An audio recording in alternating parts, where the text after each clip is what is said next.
প্রথম আলো ও ডেইলি স্টারে হামলার ঘটনায় বিশ্বে তখন বাংলাদেশ সম্পর্কে নেতিবাচক বার্তা গেছে বলে মন্তব্য করেছেন স্বরাষ্ট্রমন্ত্রী সালাউদ্দিন আহমদ। কারণ বাজারে পড়ে যাওয়া প্রথম আলো ভবনে শিল্প প্রদর্শনী ঘুরে দেখে তিনি কথা বলেন। এ সময় পররাষ্ট্রমন্ত্রী খলিলুর রহমান বলেছেন, গণমাধ্যমের উপর হামলায় কূটনৈতিক মহলে বাংলাদেশের মাথা নিচু হয়েছে। বিস্তারিত জানাচ্ছেন ভাস্কর ভাদুরী। গেল বছর প্রথম আলোর প্রধান কার্যালয় সন্ত্রাসীরা আগুনে পুড়ে ফেলে। এমন বর্বরতার চিহ্নকে সঙ্গী করেই প্রথম আলো ভবনে আয়োজন করা হয় শিল্প প্রদর্শনীর। পুরে অঙ্গার হয়ে যাওয়া আসবাবপত্র থেকে শুরু করে সাংবাদিকদের ব্যবহৃত নানা বিষয় স্থান পায় এই প্রদর্শনীতে। শনিবার এই প্রদর্শনী দেখতে আসেন স্বরাষ্ট্রমন্ত্রী, পররাষ্ট্রমন্ত্রী এবং তথ্যমন্ত্রী। ডেন্টিস্টের পরামর্শ নাও নতুন কোলগেট অ্যাক্টিভ সল্ট। পুড়ে যাওয়া ভবনের প্রতিটি তলা ঘুরে দেখেন তারা। পরে সাংবাদিকদের সাথে কথা বলেন সরকারের মন্ত্রী এবং উপদেষ্টারা। বলেন, এমন ঘটনায় বিশ্বের কাছে বাংলাদেশের সুনাম ক্ষুণ্ণ হয়েছে। এই ঘটনায় জড়িত কেউই ছাড় পাবে না। এই দেশের যারা বলতে গেলে প্রগতি বিরুদ্ধে, যারা সাম্প্রদায়িক এবং উগ্রবাদী শক্তি ভাবছিল, এই মেসেজটা সারা পৃথিবীতে গিয়েছে।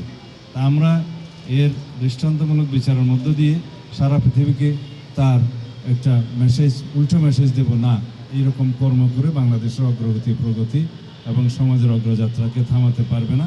প্রথম আলো এবং ডেইলি স্টারের ঘটনায় আমাকে স্থানীয় কূটনৈতিক মহলে এবং বিদেশে কথা শুনতে হয়েছে। মাননীয় স্বরাষ্ট্রমন্ত্রী যে কথাটি বললেন, আমাদের মাথা হেঁট হয়ে গেছে।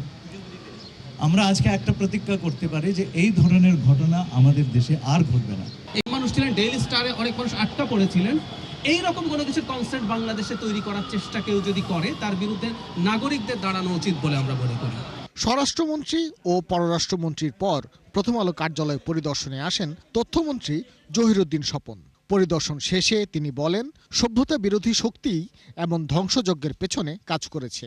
একটা জিনিস কিন্তু প্রমাণিত, এই ঘটনা যখন ঘটেছে তখন কিন্তু ব্যালটের কোনো সরকার ছিল না, বা জনগণের ম্যান্ডেট প্রাপ্ত কোনো সরকার ছিল না। ফলে সেই পরিস্থিতি আর জনগণের ম্যান্ডেট প্রাপ্ত সরকারের অধীনে বাংলাদেশ পরিচালিত হওয়ার পরিস্থিতি, দুই পরিস্থিতির মধ্যে একটা অনেক বড় পার্থক্য আছে। এই প্রদর্শনী ঘুরে দেখেছেন এনসিপির উত্তরাঞ্চলের মুখ্য সমন্বয়ক সার্জিস আলম। তিনিও হামলাকারীদের বিচার দাবি করেন। যখন ইন্টারনেট শাটডাউন ছিল, তখন আমরা প্রথম আলোর মাধ্যমে জানতে পারতাম যে আজকে আমরা আমাদের কয়জন ভাইকে হারিয়েছি। ভাস্কর ভাদুরী, ৭১, ঢাকা।